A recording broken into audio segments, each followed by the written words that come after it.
First is, my name is Garland Shreves. I'm the CEO of Research for Life.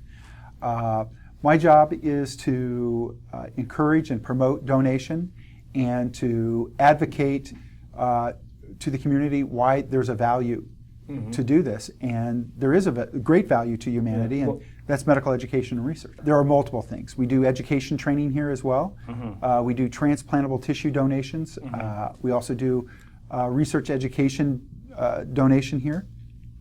And that encompasses that where a death were to occur, we're notified of the death, the donor is brought here to our facility.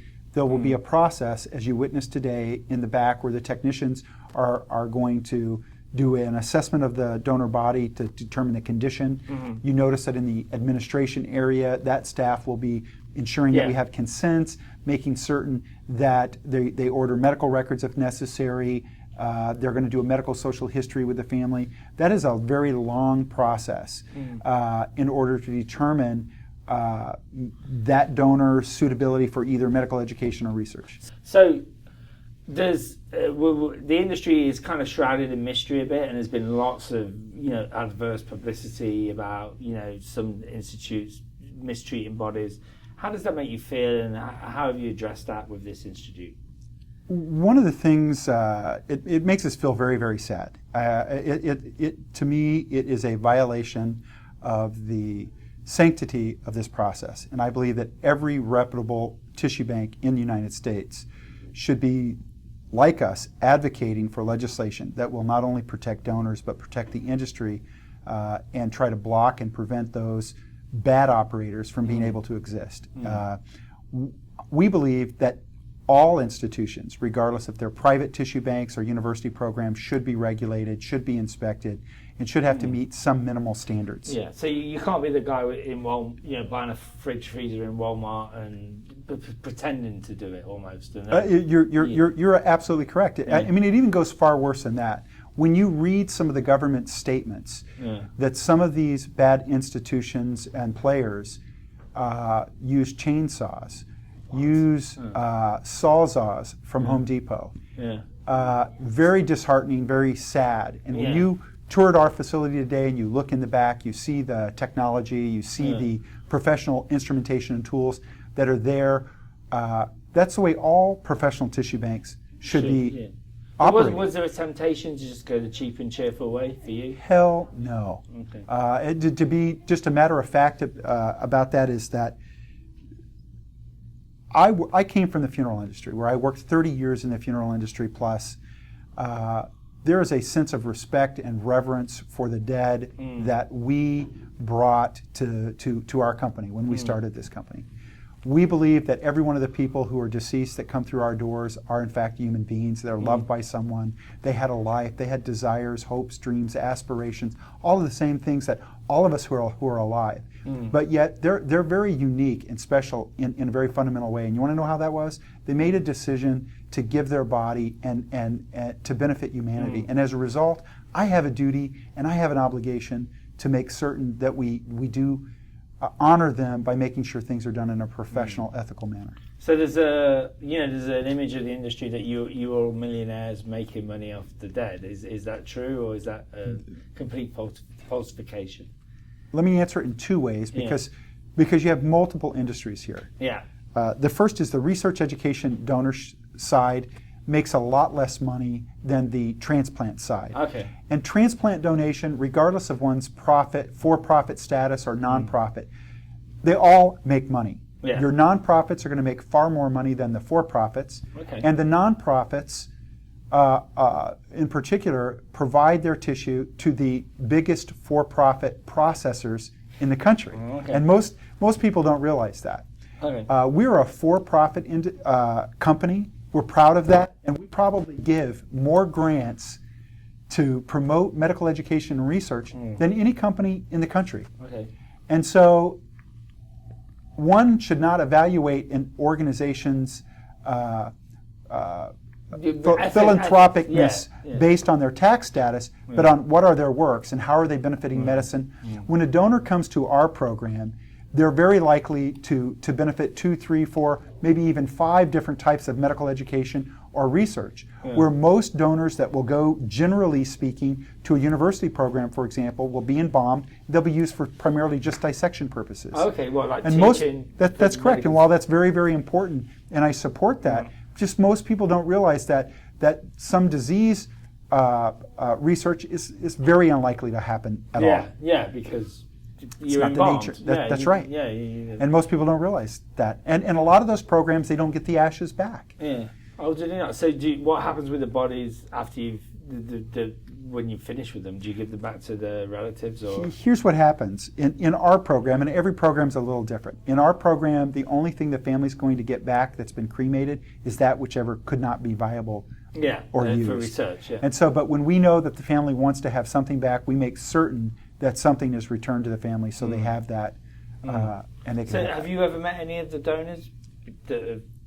Absolutely. When they're alive, when they're alive. Absolutely, I have. No way. Okay. Not only have I done that, we've had our own family. My wife's own family have been donors here in our program. So we've had our own employees, relatives, been donors right here in our own program. How does that work? I mean, like if it's a relative of yours, they obviously don't. Well, we're not going to want to be a part of that process. And so our family, stayed clear of that process. But did we support the process? Absolutely. Yeah. Are you going to donate your body? Well, it's a loaded question. Remember, we do 2 things. We do transplant, we do research. You've met some of my family who works here in the building. I would probably not be a research education donor, but I will definitely be a transplant donor. It's on my driver's license to be that. I would let them literally pick my carcass clean if it would benefit another human being. So why not the research then? Because my children are on that side of the company are more involved, and I think emotionally that would be very difficult. Yeah. But do you think a lot of it's, it doesn't matter how transparent you are, people are still going to find it distasteful because it's death. That's correct. People do not. It's uncomfortable. Yeah. Who wants to who wants to talk about death? Nobody. Nobody really wants to. Yeah. Here's the reality. Do you know what percentage of people are going to die today? 100%. You're absolutely correct. You're a rocket scientist. Most people don't understand that question. Yeah. But we're all going to die. And because we're all going to die, we should all think and decide for ourselves, what do we want when we die? And if my body can save the life of another human being, then I, by all means, want that to happen. It's a bit of a strange question, but do you know, like, when you drive past graveyards or something and there's people buried there, do you think, they kind of, they could have been put to some use, the cadavers? Do I think that? On one hand, I do, but I think the cemetery also serves a very important purpose. I also think the funeral rite serves a very important purpose. Yeah. We were speaking earlier, and one of the things I'll share with you, we look at our culture today, and Native people will often say that we're, in the West, very disconnected from death.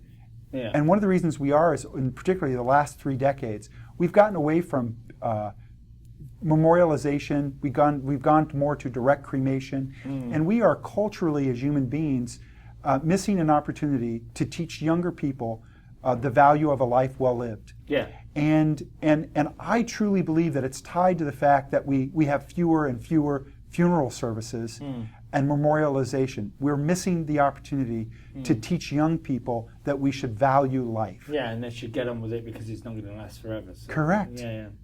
So do people get a funeral? We don't give them a funeral, but we do once a year have a memorial service to celebrate the life and gift of all of our donors. And we do one in Arizona every year. We do one in Southern California. We always do it in the month of April. April is National Donor Month, and we always want to. Well, it's spring, isn't it? It is. Life, You're absolutely correct. It's. Yeah. You really are a smart guy. Well, and handsome. Well, I wouldn't say that. So, what would you say to someone who's thinking about donating? How would you persuade them? Well, I first off, I don't want to persuade them. What I want to do is I want to give them factual information that will help them decide for themselves what's right. We do a tour once a quarter, for example, for people to decide if they want to be a donor. And one of the things I tell them at the very onset and the beginning of that meeting is not to fill out their paper today. Go home, think about it, read it, make sure you have all your questions answered, make sure we're the right organization for you. Check with other organizations. You may find that this isn't right for you. And I've had some in the industry say, well, Garland, your consent form is far too graphic. Yeah. You use the word dismember, surgically remove, dissect, all of those words, and that could dissuade them. And I think, well, great, we've informed them. If they're uncomfortable, they know what they're getting into. Correct. If they're uncomfortable with those terms, then you know what, being a donor isn't right for them. Is there a common procedure? Is it, I don't want to use the word popular, but is there, say the Zika virus at the moment, will there be a rush on, we need gallbladders, or, No, there won't be a rush on it. Right now we're not impacted at all by the issue of the Zika virus. You have to realize that there are many, many viruses in our society. Zika is just another one. Is just another one. I think we have to take all viruses seriously and how they're transmitted, etc. But do I think we need to have global hysteria? The answer is no. Remember, the H1 virus was going to kill half the world, and we'd all become zombies. Didn't but that materialize. might happen. We might not even know that. We might be zombies now. But do people want hearts more, or is it just a variety? It's just a variety of tissue, and it depends on the type of research that's going on at that time. What researchers are actually contracting with us to provide those specimens. I mean, we don't provide specimens to all researchers. We only provide tissue to those entities that we have a contract with. Yeah, I was going to say, because would it be possible to me to set up a tissue, set up a medical institute and buy tissue off you? Is that how it works, or do you check me out? We have to check you out, and it's responsible to make certain that you are an organization with some qualification. Part of the problem, you had asked me off camera and before questions relative to the bad players in this industry. One of the things you need to realize, some of the bad players actually had licenses. Were they bad people, or were they just? I think some of them were absolutely bad people to the core. I don't know that all of them were bad people. I think some of them were just plain simply guilty of being sloppy in their record keeping. I think some of them may have made some decisions they shouldn't have, but I don't know that they were horrible people to their core. I truly don't believe that. Now, do I think some of them were? Absolutely. You read some of the horrific things, from some of those documents, you're going to find that hair curling. You can't view them as being the nicest people. So if a cadaver came in, how do you know it's not HIV or infection? How do you know that? In the state of Arizona, when a donor dies at a hospital, they're required by law to tell you if they know that a donor has a communicable disease. They're required by law to do that. Now, we have to treat everyone as though they have a communicable disease. That's why we practice universal precautions. We're going to do that minimal screening. That minimal screening being review medical records if necessary, do the medical social history to find out what medications they're taking, what type of treatments they were undergoing, and then we're going to test their blood for HIV, hepatitis, that kind of stuff. But there's no guarantee that human tissue is 100% safe. In fact, we tell people that the use and handling of human tissue poses certain hazards, and that the user has to accept those potential hazards because there's no 100% guarantee. So is it hard to get employees? Absolutely not. No? These are livable wage jobs with great benefits. Whenever you have a livable wage job with great benefits, you're not going to have a shortage of people who would like those jobs. So is it mainly people who are trained in medicine, or what kind of people? Some of our employees use this as a stepping stone prior to going to medical school. It's a great way for them to really have a much greater in-depth understanding of human anatomy. It's an anatomy lesson that you will never have on this scale at a university. So what can you describe your feelings, how you first felt when you first saw a dead body? If you can remember. I'm not that old. I can actually remember. I think I was very humbled by the fact that they were quiet. They were still. Their bodies weren't breathing. Their eyes were closed. They were sitting on a table with a sheet. And we were taking them from the hospital and putting them on a rolling cart to put in our vehicle to bring back to the funeral home. And I think, that first pickup was a man. He was in his mid-70s, and you know, after all these years, I still remember it. Yeah, you still remember the guy. You still remember it. Do you think, not to get into the religious discussion, do you, maybe some people see us as biological robots almost, just tissue and skin and etc. I disagree. Yeah, can you see that humanity's almost gone?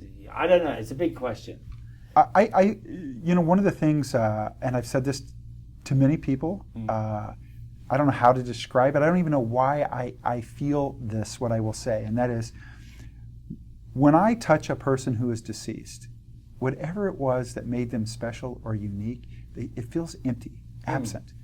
Whatever that was is gone. And those are the only words I know in the English language that I could use to describe that which made them them is no longer there, just not present. Yeah. Does that make sense? Yeah, completely. I know exactly. I don't even know how to qualify that. Yeah. I don't think you find that in a textbook. Isn't it? Everyone dies and everyone ignores it. That's right. Well, in the West, anyway. Well, I don't really think we ignore death. I think what we do is we have such busy lives, and we become such a reliant on technology that to really talk about death requires us to put our cell phones down, step away from our computers, take our earphones out, and have a conversation with it. That's right. We have to have a conversation. Yeah. How does it go down at parties when you? So what do you do? Well, let me share this with you. People ask, and when you tell them what you do, they act like they're the smartest guy in the room. That I would never have heard the joke that competition is stiff, or that people are dying to get in. Yeah. And all them cheesy jokes. And so sometimes people do it in a way that's offensive. Okay. And so I'll just stop them and I'll say all the dead jokes that I know just to get them out of the way, so then we can have a real conversation. Yeah. Because I'm a lot more than what I do for a living. Yeah. I like to drink beer, and sometimes I like to drink to excess. I like a good joke like the next person. Yeah. But are you any good at jokes? Could be. Yeah, I can even tell you a joke right now that's good for the camera. Yeah. This grasshopper walks into a bar, and bartender goes, "Hey, we have a drink named after you." Okay. And the grasshopper goes, "You have a drink named Steve?" That's the worst joke I've ever heard. All right, a horseman walks into the bar. The bartender says, "Why the long face?" That's bad. There's these two babies covered with a blanket, and a little boy baby says to the little girl baby, "I know that I'm a baby boy." Oh, yeah. And the baby girl says to the baby boy, "Well, how do you know that?" And he goes, "Well, when the nurse comes back, I'll show you." Oh. So the nurse comes back, removes the blanket, and he says, "See, my blue socks." See, Arizona, strange place. But you don't. Talking to children, you don't take cadavers under the age of 18. Is that? That is correct. And why is that? Now, for transplant, our organization does not, but some transplant organizations do, and that's very important because a little teeny heart or a little teeny lung saving the life of another teeny little baby, very, very important. We don't do that kind of transplant. We support it, and it plays a very important... Why don't you do it? Why, is there, because the federal law requires that only an OPO can do heart, lung, liver, and kidney transplants. What's an OPO? I don't know. OPO is an organ procurement organization. It's federally designated to take heart, lung, and liver. So you can only do that at certain places, and you have to be on life support when those are taken. Oh, okay. You have to be technically alive. Rather correct. Than, that is correct. You said earlier that the donors actually sometimes get in touch. Is it quite difficult dealing with the families, or the families quite supportive of this? Well, obviously the families are quite supportive, because if the families weren't supportive, it's not likely the donation would occur. So families, we have to be sensitive to the families, and we have to be very supportive to the families, because they've just lost someone that they love, and we need to make sure that we explain the process to them.